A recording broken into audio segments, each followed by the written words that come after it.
hours or something. I don't know. We are on day 3 of epic hour-long scores videos. Sorry if this is torture for some of you guys. I hope this is really exciting for some of you guys. I did it again after yesterday going and getting all that stuff in the free box that it's impossible to fit in my room. I still decided to go to Sunday Salvage Sales just for the fun of it, because he said there's a bunch of frame tubes and lugs from that same guy donated, vintage stuff. But I didn't have time to pull it out. But I still looked at the old salvage sales stuff, and I bought more stuff than I've ever bought before in my life, even though I need to be saving my money and have no room. But let's start with Wednesday. So this has been up on Facebook Marketplace on and off for months and months and months, maybe over a year. Last summer I bought a set of like mint condition anvil ISO disc brake jigs from this guy for $200. I didn't know it was the same guy. He kept lowering his price, He finally came down to $180. I messaged him and said, how about $100? And sitting up there forever. He goes, $120. And I said, deal. So I drove across town to meet him and picked it up. This is the Park Tools that I talk so much shit about. Picture of bottom bracket stuff on here. But this is the Park Tools head tube, reamer, and facer for making your head tube all reamed and faced. It is for 1 1/8. He only used it to face like one bike ever. The reamer is still brand new in the package, and then it's got weird spacers for all the head tube sizes for some reason. I guess if you just want to face them, because it doesn't come with the reamer for 1 inch. So this is the Park Tools thing, $120. These are like, I think they're like $6.50 retail, but you know how online sales are. There's a bunch for sale for in the high 4s to the mid 5s. I think still at wholesale these things are like $300 or $400 if you try and order them from a district. Why did you just stop fitting all of a sudden magically? Fuck you! Come on, from a distributor. Oh my god! This just magically is like, nah, we just don't fit anymore, bro. F you. That's some handle tool. Dude.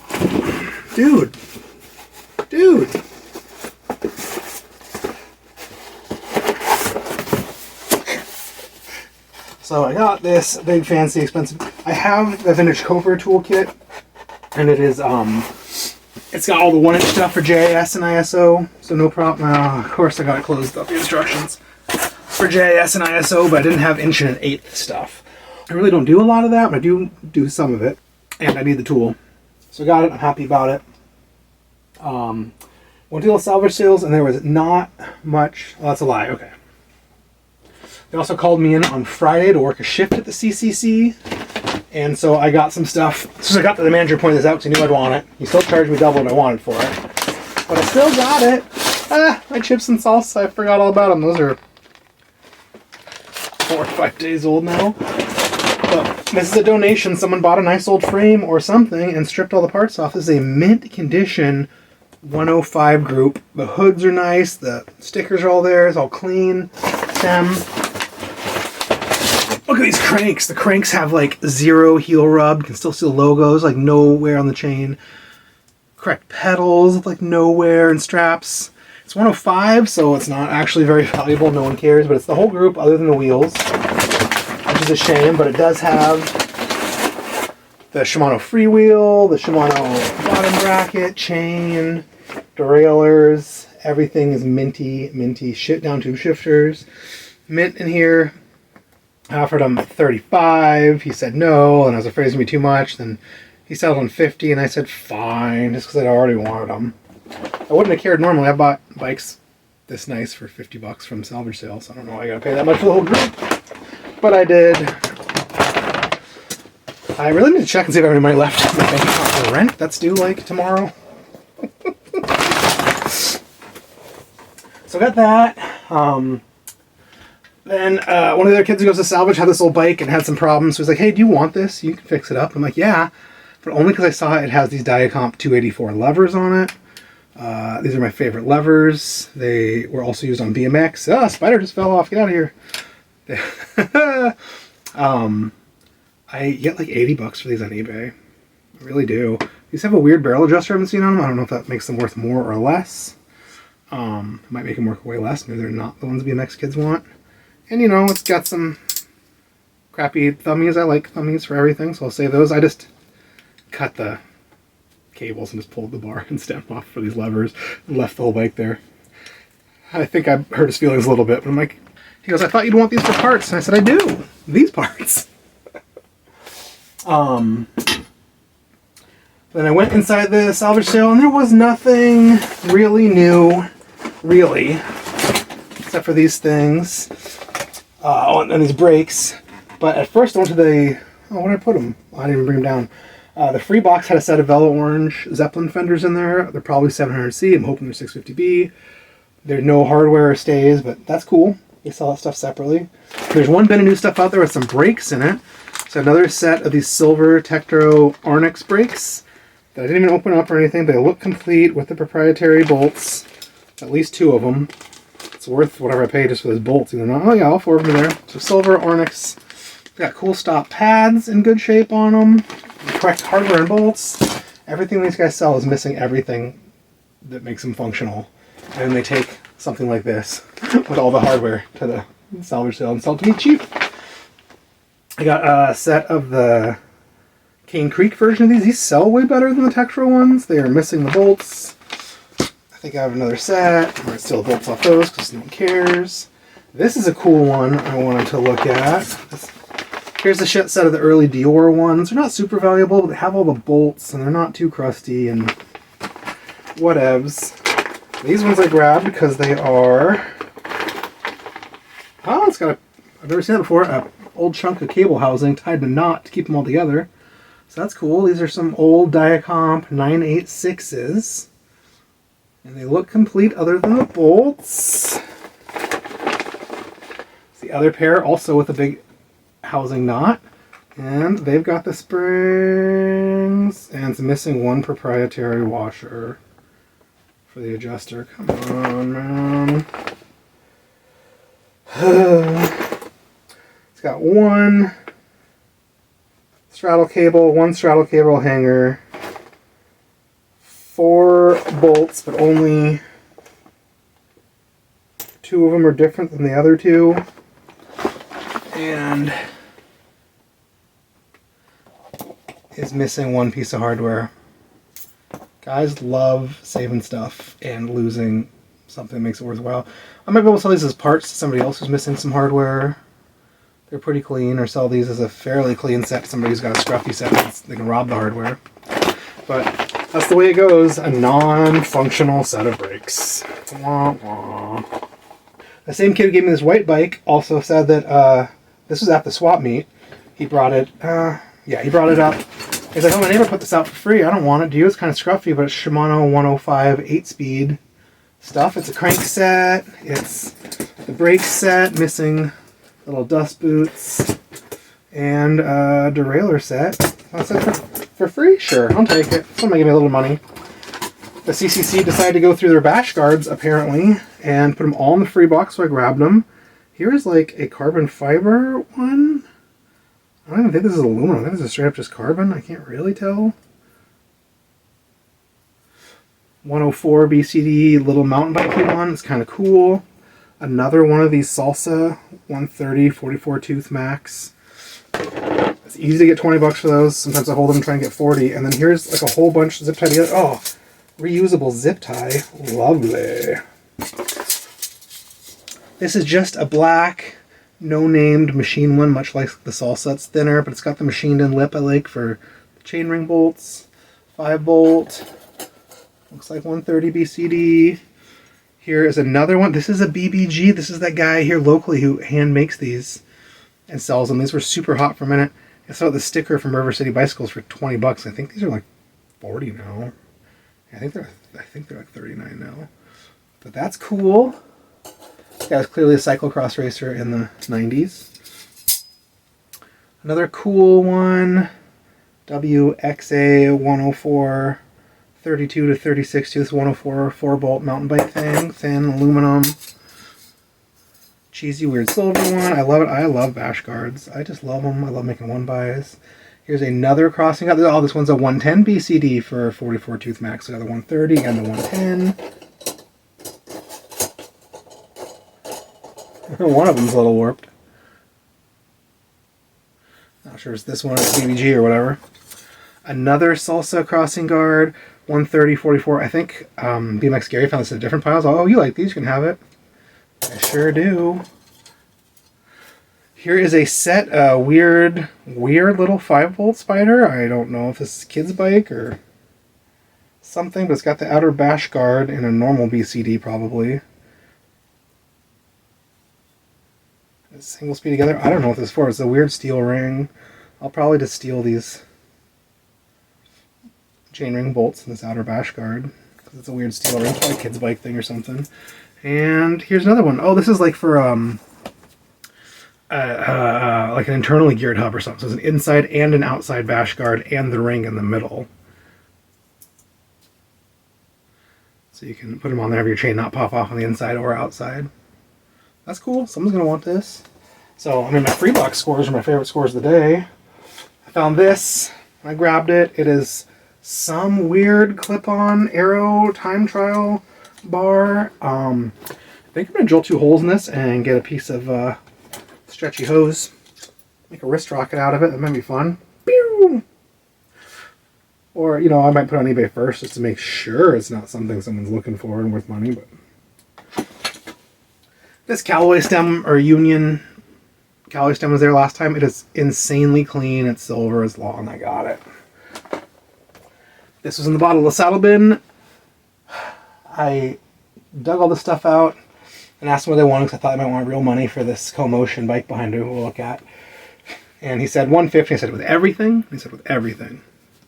So I dug this out after and I decided this is still part of everything. So look at this ridiculous physique, little stub nose, time trial stuff.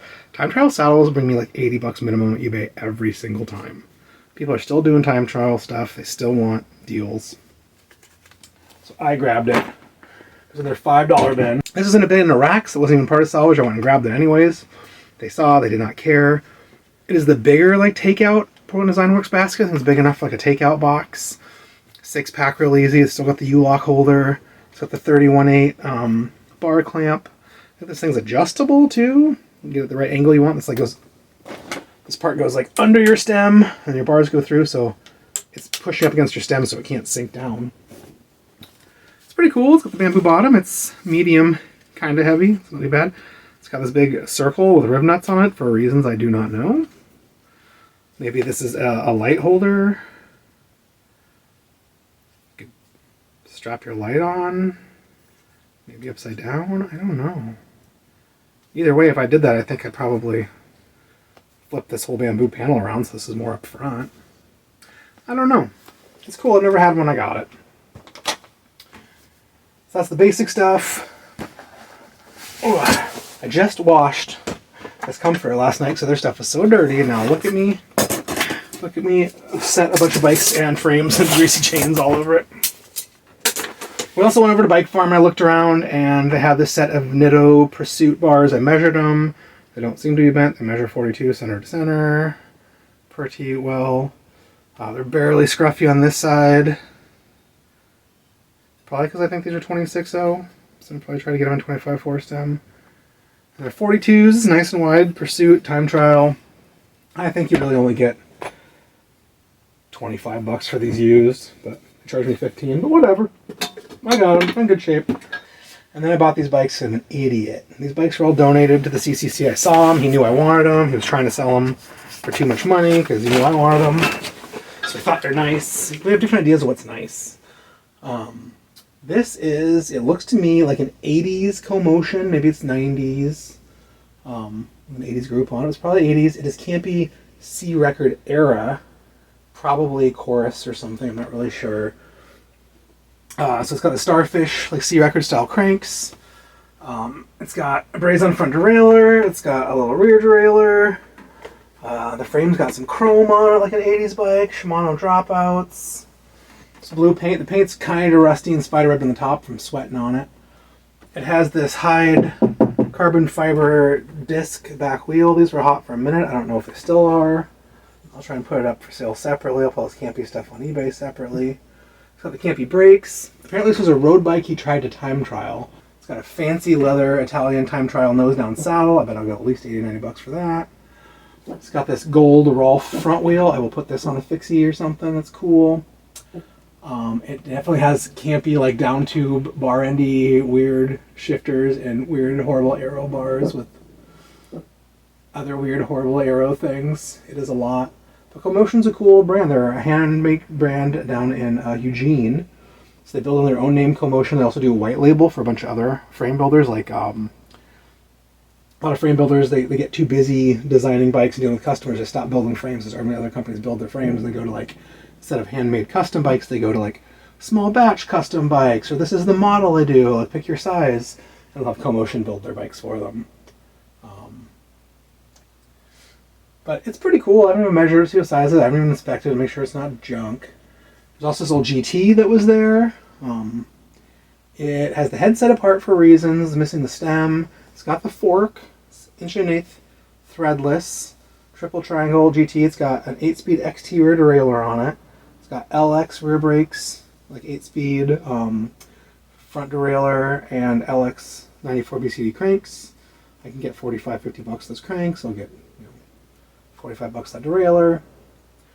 And in the back is a Soma Rush. I gotta pull this stuff out. You guys want to see it? What's the point of having it if I'm showing it off? Yeah. Look at this carbon disc rim. It's so cool.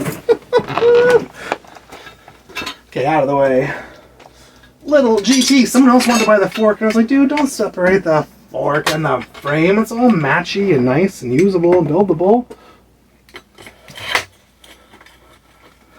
It looks like it might have some of the parts. It's definitely missing that lower. Oh no, the lower bearing's in there. Alright. So, Chromo GT True Temper. This is kind of cool, man. I'm sure it's way too small for me. The paint's not too bad. I might build this into a bike, or got my new frame building shop opening. Might as well have some frames there. GT! They didn't care. These old LX 8-speed cranks are pretty cool. The Soma Rush has been there for months. He's been trying to sell it. Wouldn't give me a price. He finally gave up. It's a real chipped to shit Soma Rush red frame. Apparently for inch threaded. It's got a pink Shogun fork on it. Really scruffy Ultegra front brake and, like, I don't know, IRD or something back. I'm really worried about the seat post being frozen. I did not try it. I probably should have. It's got some little crusty, cheap, mismatched parts. The paint is beat to shit. This is clearly like a Messenger style bike. Someone's using a chain lock on it. But this is an early one with the 1-inch, the Tange Prestige tubes. The bottom bracket's in it. Hopefully it's not frozen. If the bottom bracket's stuck and that seat post are stuck, maybe we'll do some videos on how to get a stuck seat post out. But yeah, little Soma Rush fixie. These are like popular in the very early 2000s. Oversized down tube, oversized top tube. All oversized tubes. It is not light, but good for like a, a messenger bike, a real townie. Well, the bottom bracket is definitely loose in the frame, so hopefully that comes right out. That's nice. So even though I can't even walk through my bedroom and everything's totally insane, I bought all this stuff. This will be the end of this video. Only 20 minutes. We're doing great. This will be the end of this video. I'll pull this stuff apart, check it out, see what's up. And I'm going back to the CCC at 4. They still haven't been able to unload their box truck from going and picking up all the donations of all these handmade Bonottos and new old stock Bonottos and all the other stuff the guy had. But they got a ton of frame tube sets, lugs, stuff like that. I am going to go look. I'm hoping that some of it's good. I'm hoping they're willing to give me a reasonable or good deal on it. I might buy a bunch. I did a bunch of mountain bike stuff, so I probably don't care. No one cares about 80s mountain bike tubes and lugs. Really? If no one else buys them, they want to kick them down to me, I might take them just to look at them and play with them, but I probably won't use them or do anything. I want cool road stuff. I think he told me there's definitely some complete Columbus road tube sets in there, so I would grab those. I like the old Columbus tubes. I like the new Columbus tubes. I like the old Tange Prestige tubes. I do not like the new Tange Prestige tubes. They're not the same. They're not good. We had a few fail. No thank you. But yeah, vintage tubes are nice. They're a little thicker, a little heavier. They ride a little nicer. But this is my Wednesday, Friday, and Sunday score so far. So thanks for watching.